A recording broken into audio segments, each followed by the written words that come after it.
창세기 4장 다 찾으신 줄 알고 한 절씩 교도로 읽겠습니다. 아담이 그 아내 하와와 동침함에 하와가 잉태하여 그 가인을 낳고 이르되 내가 여호와로 말미암아 등남하였다 하니라.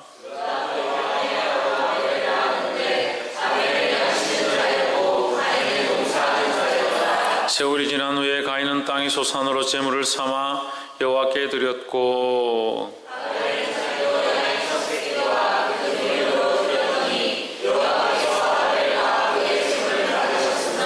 가인과 그 제물은 연락하지 아니하신지라. 가인이 심히 분하여 안색이 변하니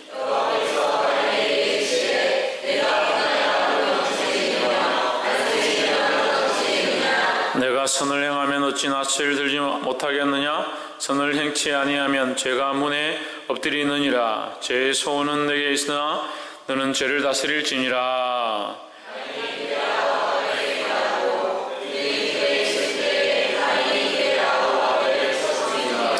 여호와께서 가인에게 이르시되 내 아우 아벨이 어디 있느냐. 그가 가로되 내가 알지 못하나이다. 내가 내 아우를 지키는 자니까.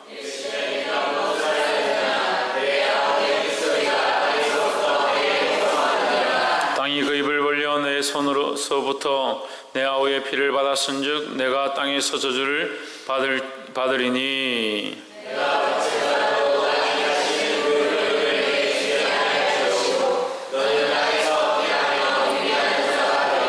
가인이 여호와께 고하되 내 재벌이 너무 중하여 견딜 수 없나이다.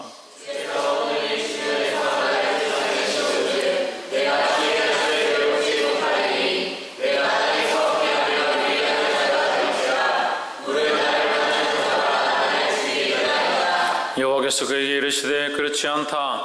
가인을 죽이는 자는 벌을 7배나 받으리라 하시고 가인에게 표를 주사 만나는 누구에게든지 죽임을 면케 하시니라.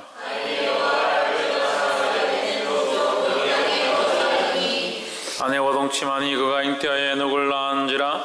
가인이 성을 쌓고 그 아들의 이름으로 성을 이름하여 에녹이라 하였더라.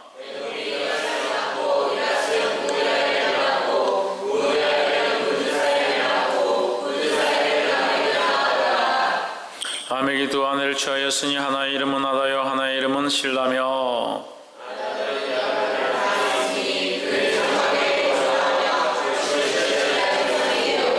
그 아우의 이름은 유발이니 그는 수금과 둥소를 잡는 모든 자의 조상이 되었으며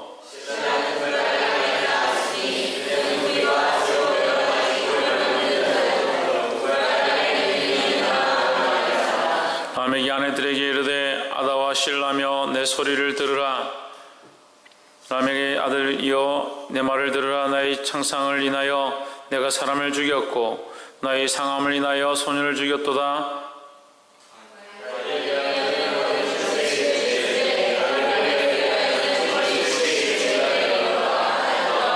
아담이 다시 아내와 동침함에 그가 아들을 낳고 그 이름을 셋이라 하였으니 이는 하나님이 내게 가인이 죽인 아벨 대신에 다른 씨를 주셨다 함이며 셋도 아들을 낳고 그 이름을 에노스라 하였으며 그때에 사람들이 비로소 여호와 이름을 불렀더라. 아멘. 우리 옆에서 인사합시다. 사랑합니다. 축복합니다. 할렐루야. 창세기 3장과 더불어 항상 논란거리가 되고 있는 창세기 4장. 오늘 이 말씀 가운데 이 논란이 되는 것이 아니라 명확한 답을 얻고 하나님이 원하시는 뜻을 보게 되기를 주 이름으로 축원합니다. 4장 1절에 아담이 그 아내 하와와 동침함에 하와가 잉태하여 가인을 낳고 이르되 내가 여호와로 말미암아 등남하였다 하니라 했습니다. 여호와로 말미암아 등남하였다라고 하는데 자기는 누구하고 잤습니까? 하와가 누구랑 잤습니까? 아담과 잤죠. 근데 하나님으로 더불어 어떻게 아기를 낳느냐.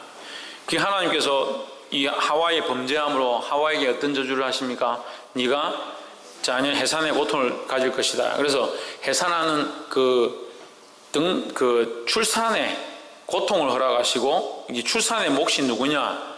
이 하와의 것이 되었다는 거죠.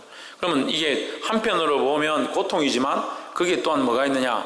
하나님 주신 생명을 가질 수 있는 이 이게 축복과 저주가 같이 있는 겁니다. 하나님 우리에게 이렇게 심판의 화살들을 주신다 하더라도 항상 긍휼을 잃지 않으시는 거죠. 그래서 우리에게 이 등남에 대한 고통이 있는데 반대로 거기에 생명의 잉태의 기쁨이 또 같이 있는 거예요. 그래서 이것이 하나님의 은혜의 방법이다라는 겁니다. 그래서 우리가 고난을 당하고 핍박을 당하고 그것을 통해서 또 뭘 봅니까? 그리스도의 죽으심을 본받게 되고 고난과 핍박을 통해서 또한 하나님이 우리를 향하신 거룩한 하나님 나라를 소망한다. 그래서 이것이 고통만 있는 것이 아니라 그 한편에 보면 또 은혜가 있다라는 거죠.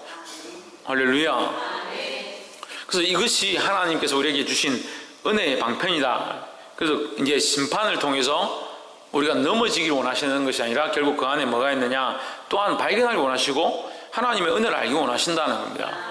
그래서 이 등남하였으므로 하와가 이걸 잘 아는 거죠.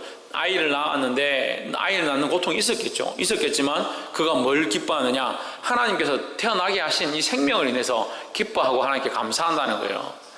할렐루야. 자, 그럼 하나 물어봅시다. 아담과 하와가 하나님 처음 만드셨을 때 처음 아담과 하와를 만들죠. 홍채윤, 아담과 하와를 만들 때 무슨 재료를 썼어요? 무슨 재료를 만들었어요? 뭐라고? 흙을 빚어 만들었죠. 흙을 빚어서 아담과 하와를 만들죠. 아담을 만들고 그 코에 생기를 불어넣어서 아담이 어떻게 됩니까? 생명이 살아있는 영이 되죠. 그리고 아담을 잘못하게 하고 그 갈비뼈를 꺼내서 하와를 만들었습니다. 그래서 홍채인은 뭐로 만들어졌다? 갈비뼈로 만들어졌다. 자, 그러면 이제 질문하겠습니다. 아담과 하와는 만들어졌을 때 출산할 수 있는 능력이 있었을까 없었을까? 이것은 이제 제가 질문하는 의도인데, 아담이 만들어졌을 때 1살이죠. 만들어졌을 때 1살이잖아요.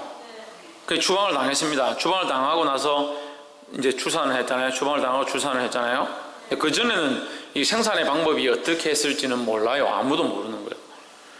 그러니까 남자와 여자가 만나서 부모를 떠나서 둘이 연합해서 한 몸을 이룰지니, 이것도 3장 후반절에 저주 가운데 하나님께서 희망을 주시는 것으로 연합하여 한 몸을 이룰지니 하면서 3장 후반절에 하나님께서 주신 거지, 그 전에 창조의 원리로 자식을 어떻게 낳고 어떻게 번성할지는 아무도 모르는 겁니다. 모르는 거잖아요. 그냥 하나님께서 어떻게 아이를 만들어내실지는 아무도 모르는 거예요. 거기다 자꾸 억지로 갖다 끼우면 안 돼요. 아담과 하와가 그렇게 살아서 애를 계속 낳았을 것이다, 모르는 거죠. 근데 이제 이 뒤에 하나님께서 그런 방법들을 주시는 거죠. 남자와 여자가 하나가 되어서 자식을 낳게 된다, 부모를 떠나서 한 몸을 이룬다, 이렇게 하나님께서 명령하시는 거죠. 이렇게 이 계약을 주시는 겁니다. 그럼 이제 하나가 되고 나서부터 뭐가 생겼냐? 이게 아이가 생긴 거죠. 아이가 생긴 거잖아요.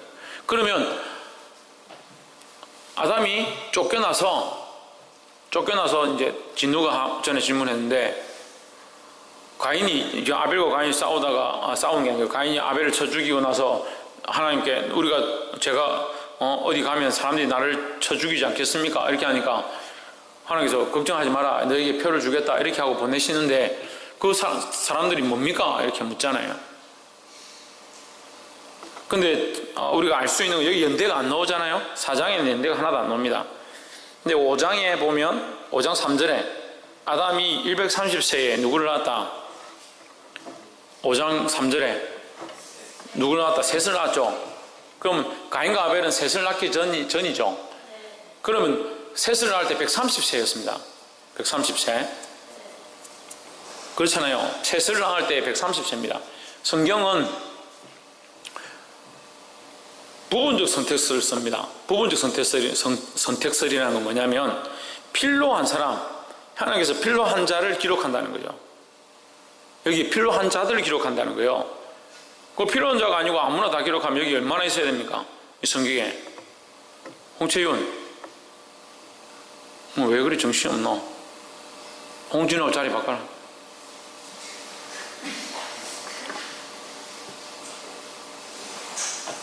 부분적 성태서는 뭐예요? 필요한 사람만 성경에 기록했다는 거예요. 그러면 여기 다 기록하면 여기 사람 이름만 해도 이만큼 이게 더 들어가야 되잖아요. 얼마나 수많은 사람들이. 이스라엘 백성만 몇 명이요? 250만인데. 애굽을 나올 때 사람만 250만인데, 예? 그 지파별로 다 적잖아요. 다 적었으면 250만 다 적었으면 여기 성경에 이게 지금 그래도 안 그래도 민수기 있어 보면서 누구는 누구를 낳고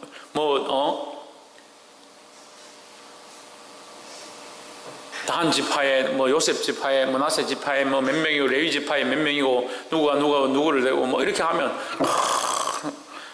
지겨워 죽겠네 이렇게 하는데 여기다가 250만 다 썼으면 얼마나 지겨웠겠어. 그러니까 부분적 선택이라니 부분적으로 기록한다는 거예요. 기록할 때 필요한 사람을 선택해서 기록한다는 게 다 적는 게 아니라 130년 만에 셋을 낳은 게 아니라 130세 될 때에 셋을 낳은 거죠. 그러면 그전에는 계속 낳았다는 거죠. 그리고 아담과 하와가 나왔을 때 하나님 앞에 명령을, 그전에 명령이 뭐였습니까? 생육하고 번성하고 땅에 충만하고 땅을 다스리고 땅을 정복하라 했습니다. 하나님 명령이 생육하고 번성하는 건데 어떻게 번성하느냐? 여기 등남하라고 자식을 낳으라고 하나님께서 이게 명령을 하셨습니다. 그러면 130년인데 아담이 만들어졌을 때 한 살이라 봅시다. 만들어졌을 때 한 살이다.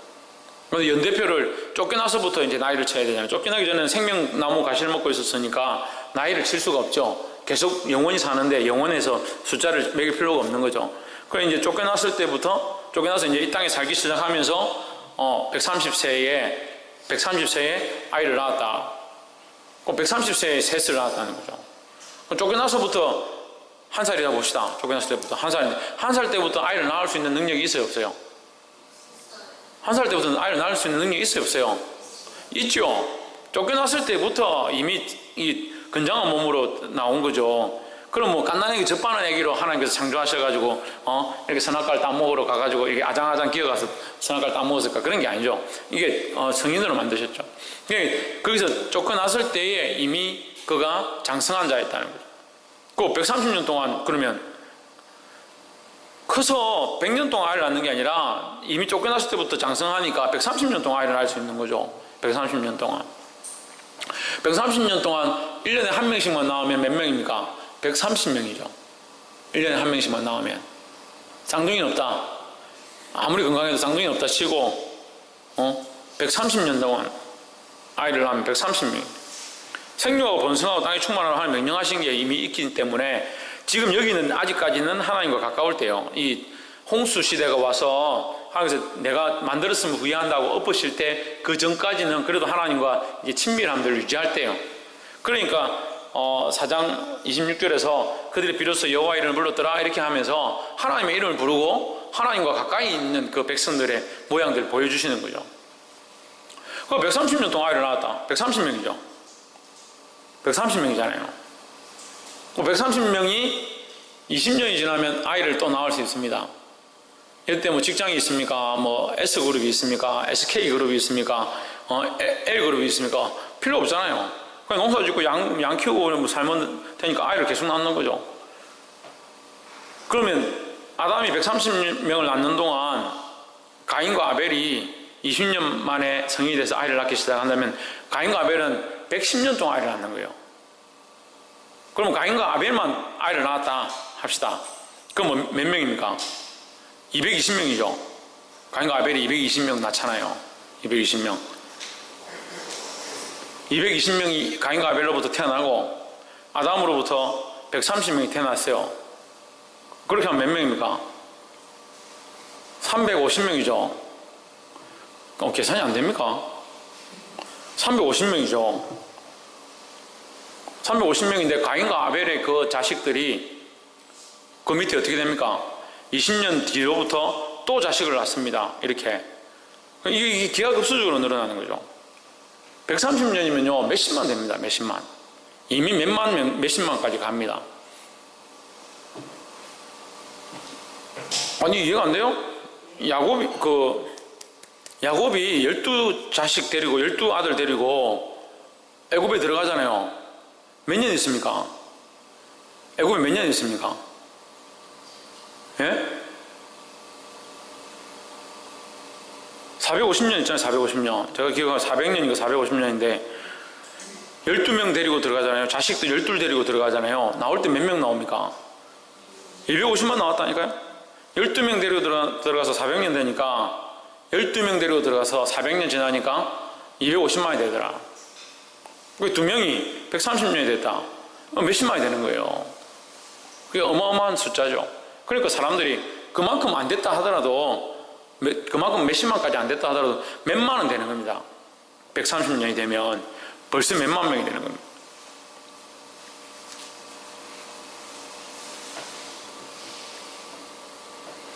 그러니까 이제 혹시 그런 부분들에 고민이 있으면 그렇게 이해를 해야 하고, 근데 오늘 이제 본문 가운데 내가 여호와로 말미암아 등남하였도다 했는데 2절에 그가 또 가인의 아우 아벨을 낳았는데 아벨은 뭐 하는 자고?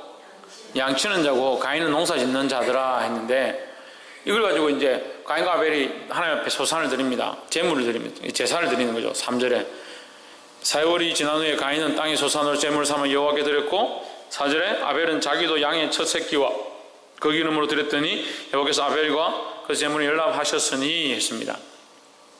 우리가 이것을 보고 좀 알 수 있는 것은 뭐냐면, 이 아벨의 제사 드리는 방식이, 아벨의 제사 드리는 모양이 이 실제로 구약시대에 나와 있는 제사의 모양들을 어느 정도 형태를 가지고 있더라 하는 거죠. 원시 제사의 모양들을 가지고 있다는 거죠. 하나님 앞에 제사 드리는데 이 제사의 모양이 원시적인 성막과 해막에 드렸던 하나님 앞에 제사의 모양을 가지고 있다라는 거예요.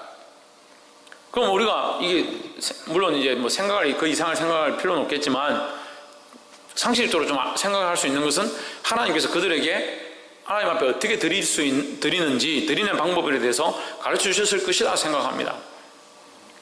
그런데 아벨의 제사는 열납하시고 가인의 제사는 어떻게 하냐? 받지 않습니다. 5절에 가인과 그 제물을 열납하지 아니하신지라 가인이 심히 분하여 안색이 변하니 했습니다. 여호와께서 가인에게 이르시되 내가 분하여 하면 어찌미며 안색이 변하면 어찌미뇨. 분하다는 것은 뭡니까? 분하다는 것은 뭐예요? 분하다는 것은 무엇인가 행한 것에 이게 안 맞다는 거죠. 자기가 하려고 했던 것과 틀리다는 거죠. 그러니까 분하다는 거죠. 자기가 하려는 대로 됐는데 분할 게 뭐 있습니까? 자기가 하려던 것과 다르게 되었다는 거죠. 자기가 원하는 것과 다르다는 거죠. 우리는 알아야 합니다. 원함은 우리에게 있지만 이루심은 누구에게 있다? 하나님께 있다는 거죠. 그럼 우리가 원하는 대로 하는 것이 아니라 하나님 원하시는 대로 할 수 있어야 된다는 거예요. 그래서 이거를 가지고 이제 어떤 이들은 가인은 곡식을 드렸기 때문에 하나님 안 받으시고 아벨은 양을 잡아서 드렸기 때문에 하나님 받으셨다. 천만의 말씀입니다. 곡식을 드린 것과 양을 드린 것에 의미가 없습니다. 성경 분명히 말을 합니다. 믿음으로 드렸다. 아벨은 가인보다 더 나은 제사를 하나님 앞에 믿음으로 드림으로 연락하심을 받았다라고 했습니다. 할렐루야. 그 히브리서 우리가 공부하면서 배웠죠? 히브리서 기자를 통해서 뭐라고 합니까? 믿음으로 아벨은 가인보다 더 나은 제사를 드렸다라는 거예요. 하나님 앞에 어떤 제물을 드리느냐, 어떻게 하느냐, 물론 어떻게 하느냐, 어떠한 제물을 드리는 것도 필요합니다. 필요 없지 않습니다. 우리가 어떠한 모습을 가지고 하나님 앞에 나와서 예배하는 거 필요합니다. 우리 마음을 중심을 드리고 믿음을 다해서 하나님 앞에 예배해야 합니다. 그렇게 가르치니까 그거는 중요한 줄 아는데, 그 믿음이 중요하고 마음이 중요하기 때문에 예배 시간에 화장도 안 하고 세수도 제대로 안 하고 옷도 제대로 안 입고 지저분하게 와가지고 예배 드려도 되는 줄 알고, 마음의 중심을 앞에 드리는데 당연히 더 나는 정결하게 하나님 원하시는 대로 그 모양을 가지고 나아가죠. 그렇다고 있는 돈 없는 돈 다 투자해서 집에 있는 거 없는 거 형아 옷 동생 옷 다 뺏어 입고 나오라, 그런 뜻은 아니에요. 하지만 우리가 마음의 중심을 앞에 드린다면 우리의 몸을 정비하고 정결하게 하고 하나님 원하시는 대로 예배를 드리겠죠.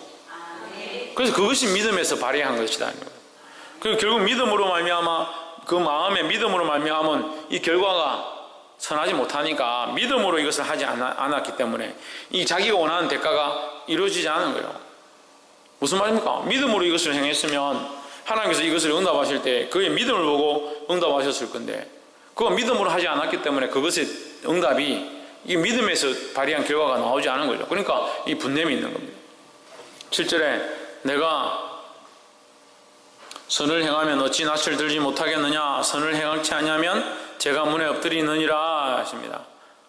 우리가 선을 행치 아니하고 하나님 말씀대로 살지 않는 것, 이 선을 행한다는 것은 우선되어진다는 거예요. 우선되어진다는 것은 뭐냐, 선을 행할 수 있을 때에, 그런 뜻이에요. 선을 행할 수 있을 때에, 하나님 말씀을 주실 때에, 하나님 말씀을 들을 때에 그때 선택을 하라는 거예요. 바른 길로 가라는 거예요.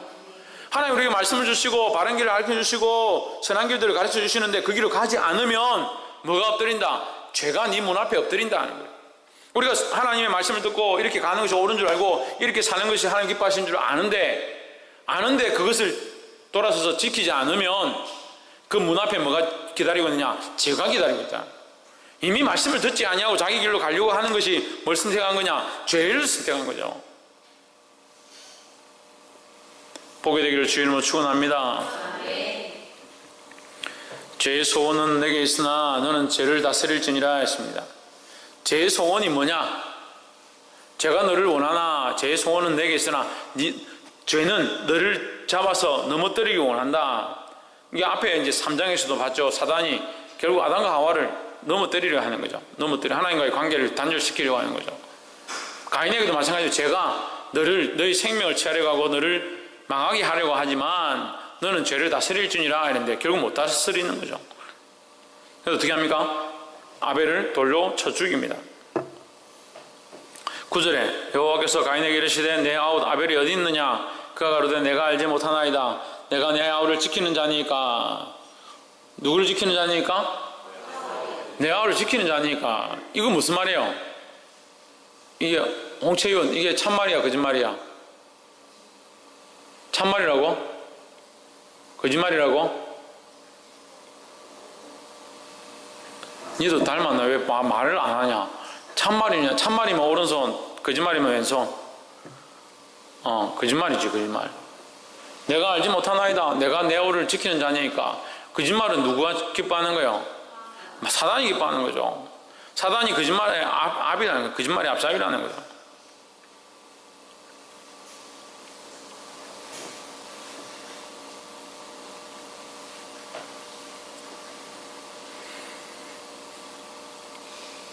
점점 어떻게 돼갑니까? 죄에 빠져서 거짓말을 하고 사람을 죽이고 결국 망하는 길을 가고 있다는 거예요.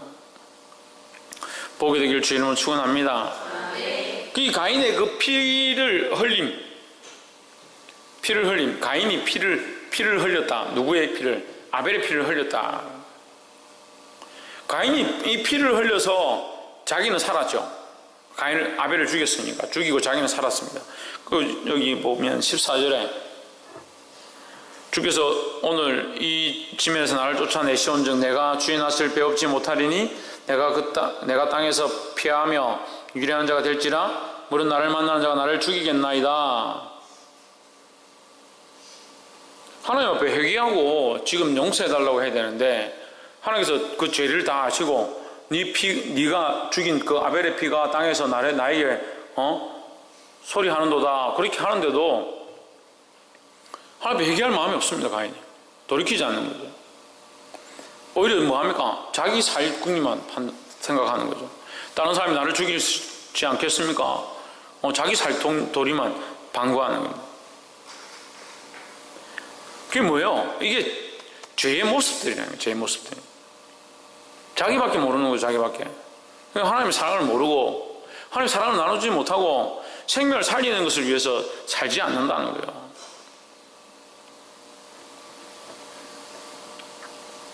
여호와께서 그에게 이르시되 그렇지 않다. 가인을 죽이는 자는 벌을 7배나 받으리라 하고 가인에게 표를 주사 만나는 누구에게든지 죽임을 면케하시니라 했습니다. 자, 우리가 여기서 가인의 죽인 이 아벨의 피로 말미암아 누구는 죽지 않느냐? 가인은 죽지 않습니다. 가인은 죽지 않습니다. 근데 가인에게 무슨 문제가 있습니까? 아벨을 죽였다는 살인자의 모형들이 있는 거예요. 이 피값은 어디로 돌아갑니까? 자기에게 돌아갑니다. 가인의 이 피값이 가인이 죽지는 않았지만 결국 그 피값은 자기가 받고 자기 후손들이 받습니다. 이 아벨의 피는 뭡니까? 아벨의 피는 아무 죄 없이 흘린 무죄한 피다. 그래서 아벨의 피가 예수 그리스도의 피의 모양들을 가지고 있다는 거예요. 죄의 대가가 아닌 무죄함으로 흘린 피다라는 거예요. 이해되세요? 예수님이 무죄한 그 가운데 자기를 죽음에 내어주심으로 말미암아 우리를 구원하셨던 것과 같이 아벨이 무죄한 가운데 자기는 죄가 없는데 이 죽임을 당하는 겁니다. 그 모양을 가지고 있다. 예수 그리스도의 모양을 가지고 있다.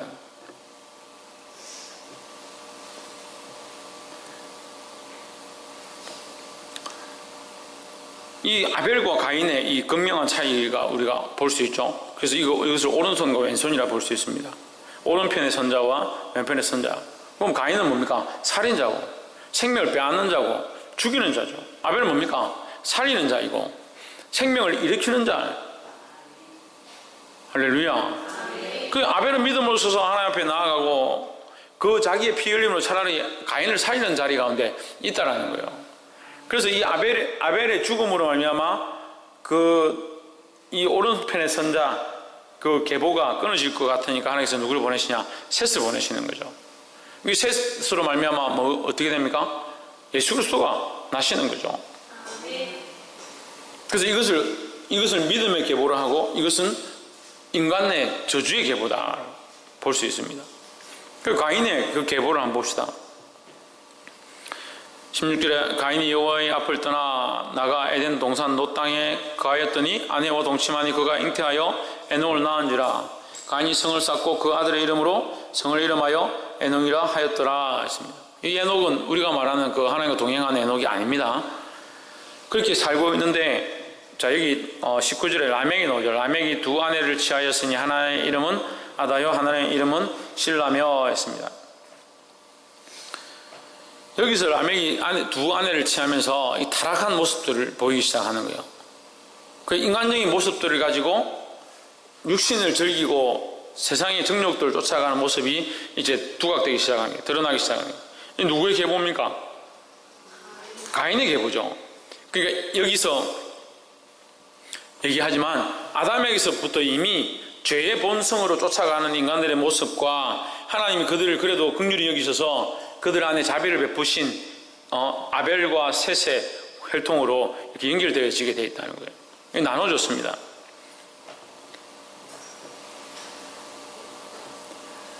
20절에 아담은 야발을 낳았으니 그는 장막에 거하여 육축치는 자의 조상이 되었고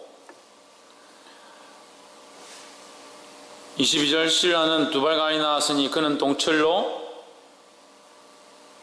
21절 그 아우의 이름은 유발이니 그는 수금과 퉁소를 잡는 모든 자의 조상이 되었으며 했는데 여기 수금과 퉁소는 하나님을 찬양하기 위한 수금과 퉁소가 아닙니다. 하나님을 찬양하기 위한 게 아니에요. 육축을 가지고 그 다음에 수금과 퉁소를 치는 자 이것은 하나님을 찬양하는 게 아니고 이건 결국 뭡니까? 인간적인 즐거움과 쾌락을 쫓아가기 위한 것으로 달려가는 거죠.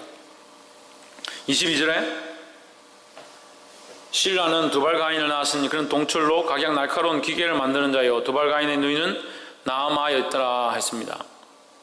날카로운 이 기구와 동철로 만든 구리와 쇠로 만든 기구 이거 왜 필요합니까?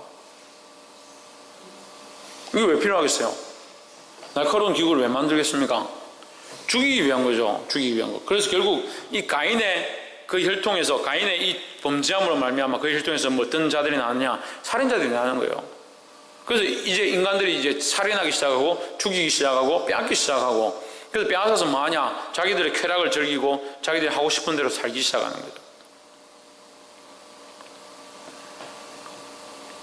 거예요. 그것을 어떻게 할 수 있냐? 23절에 보십시오. 23절에 보면 라멕이 아내들에게 이르되 아다와 실라여 내 소리를 들으라. 이 노래를 지어서 부르는 겁니다. 노래를 지어서 아내들에게 이렇게 즐겁게 막 노래를 부르면서 라멕의 아내들이여 내 말 들으라. 나의 창상을 인하여 내가 사람을 죽였고 나의 상함을 인하여 소년을 죽였도다. 가인을 위하여는 벌이 700일인데 라멕을 위하여는 벌이 1701이로다. 근데 이게 무슨 말이냐면요, 가인을 만약에 누가 죽이면 7배를 갚겠다 이렇게 했죠. 가인을 죽이는데 죽임에 대한 7배는 뭡니까? 누가 이 사람을 죽였는데 이 사람을 죽인 것에 대해서 7배는 뭐요? 7명을 죽여야 7배죠. 한 사람이 죽었는데 7배를 갚으려면 7명을 죽어야 되죠. 그게 마찬가지 그런 의미를 갖고 있는 거예요. 그게 뭐 따지고 그렇게가 한 명 죽였으니까 하나, 둘, 셋, 넷, 다섯, 여섯, 7명 죽여야 된다 이런 의미가 아니라 그런 의미를 가지고 있다. 라멕에게 만약에 너희가 나에게 건들기만 하면, 너희가 우리를 공격하기만 하면 우리가 가만두지 않겠다. 나에게 조금만 손해를 보게 한다면 나는 너희를 죽이고 또는 창상을 인하여 내가 소년들을 죽이겠다. 얼만큼 77배나 갚겠다. 이렇게 얘기하는 거예요. 잔인성을 얘기하는 거죠. 이 라멕이 굉장히 잔인하고 폭군이고 수많은 사람을 죽일 만큼 그런 살인성을 가지고 있다는 거죠. 그러니까 아담과 아벨과 셋을 말미암은 이 계보의 조상의 사람들은 머두셀라, 뒤에 가면 나오지만 머두셀라와 에녹과 거기서 노아가 나고, 이 사람들 하나님 보시기 어려운 자, 하나님께서 에녹과 동행하니 그를 데려가실 만큼 하나님 기뻐하는 그런 사람들이 혈통이 나오고 있는데, 이쪽은 뭐하냐, 벌써 이제 이 세기가 한 7세기 정도 봅니다. 여기서 지금 이 사람들이 태어나서 자식을 낳고 이 가인의 계보가 16절부터 24절까지 있는데 이 계보를 한 7세기 봅니다. 700년이죠. 700년 동안 하나님이 창조하셔서 쫓아내신 지 불과 셋이 태어나기 앞에 한 100년을 보고, 셋이 130년 되니까 100년을 보고 700년 동안, 7세기 동안 700년 동안 벌써 날카로운 금속을 가지고 살인 도구를 만들어내는, 거기까지 이르게 된다는 거예요. 그러니까 인간의 이 죄를 쫓아가는 이 본성들은 상상을 초월하는 거죠. 상상을 초월하는 거예요.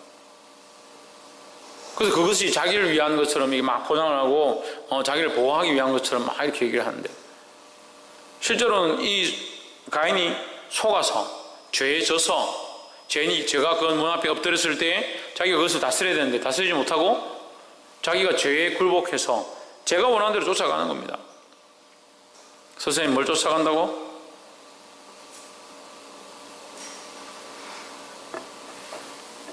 준왕 뭘 쫓아간다고? 박성님 뭐가 원하는 데 쫓아간다고? 제가 원하는 데 쫓아간다고요. 우리는 어떻게 해야 됩니까? 죄를 안 지을 수는 없는데 어떻게 해야 합니까? 죄를 다스려야 된다는 거예요. 할렐루야. 죄를 다스리는 지혜를 가지시기를 주님으로 축원합니다. 말씀을 맺겠습니다. 오늘 하나님 앞에 회개치 아니하고 자기의 목숨만 살리고자 하는 이 가인의 모습들이 있습니다. 우리 인간의 조상들 최초의 살인자 가인이지만 그 문제가 있는 거죠. 무슨 문제가 있습니까? 하나님 앞에 범죄했을 때에 하나님 경고하실 때 회개해야 되는데 회개치 않습니다. 또 회개치 않고 어떻게 합니까? 결국 자기가 그 죄에 져서 이 아벨을 죽입니다. 죽이고 나서 또 하나님 앞에 온전히 회개하지 않습니다. 뭐만 생각합니까? 자기 살 방도만 찾는 거죠. 근데 우리의 모습들 너무 많이 봅니다. 이 말씀 가운데서 죄로부터 자기를 다스리려고 하지 않고, 죄로부터 돌이키려 하지 않고, 회개하려 하지 않고, 끊으려 하지 않고, 그래서 죄를 위해서 또 죄를 짓는 거죠. 그래서 한 번 거짓말하는 사람들은 계속 거짓말합니다. 한 번 거짓말하는 사람들은 왜 거짓집에 달리니까 계속 거짓말합니다. 아, 나 안 그랬는데요. 나 예비 시간에 딴짓 안 했는데요.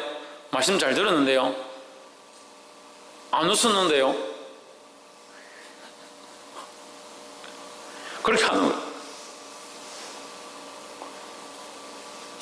근데 참 안타까운 건요, 한 번 이게 거짓말을 하기 시작하면요, 이 거짓이 입에 달려 있습니다. 계속 자기도 모르게 계속 거짓말하는 거예요. 좀 더 들어가면 어떻게 됩니까? 입에 거짓을 달고 살면서 좀 더 들어가면 자기가 거짓말 하는 줄도 모르는 거예요. 자기가 거짓말 하는 줄도. 더 심각한 사람들은 뭐냐? 자기 마음이 지금 간사한지, 죄로부터 물들어 있는지, 하나님 말씀 앞에 서 있는지 그걸 분별치 못하는 겁니다. 그러니까 뭘 먹고 마십니까? 죄를 먹고 마시는 거예요. 죄를 먹고 마시는 거예요. 분별치 못하는 자들이 하는 제일 큰 습성이 뭐냐? 죄를 먹고 마시는 겁니다.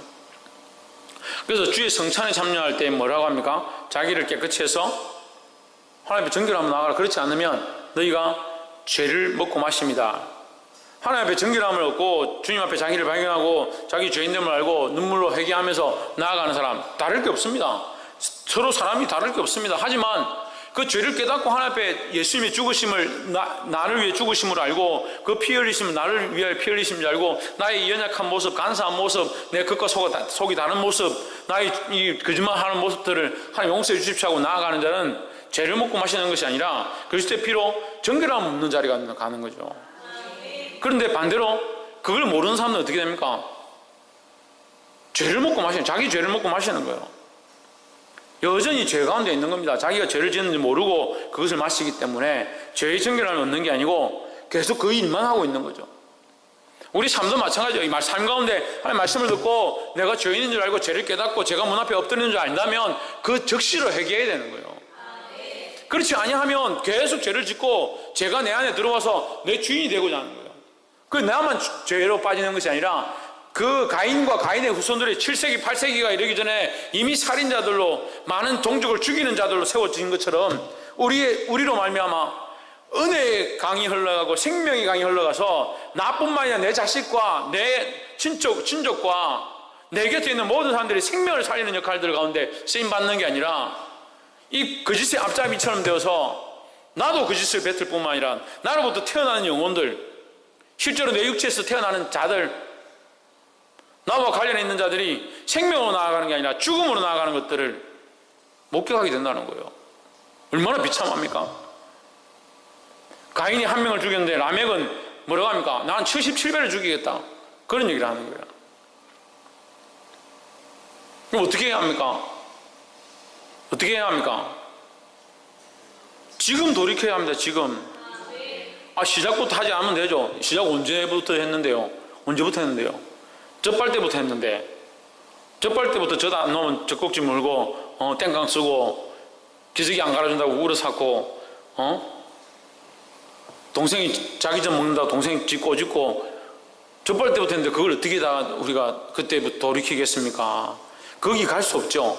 지금 주의 말씀을 들은 이 자리에서 회개하고 자기를 다스리시기를 주의 이름으로 축원합니다. 하나님 앞에 내어드려서 하나님 나를 다스려 주시고 나와 함께 해주십시오. 내가 나를 다스리지 못해서 겉과 속이 다르고 거짓된 말들을 행하고 주님 원하신 길대로 가지 않는 연약한 저를 봅니다. 주님 나를 다스리셔서 주님의 사람으로 하나님의 사람으로 살기에 부족함이 없도록 도와주시옵소서. 그렇게 기도하는 저와 여러분 되기를 주의 이름으로 축원합니다. 기도하겠습니다. 이제 말씀을 기억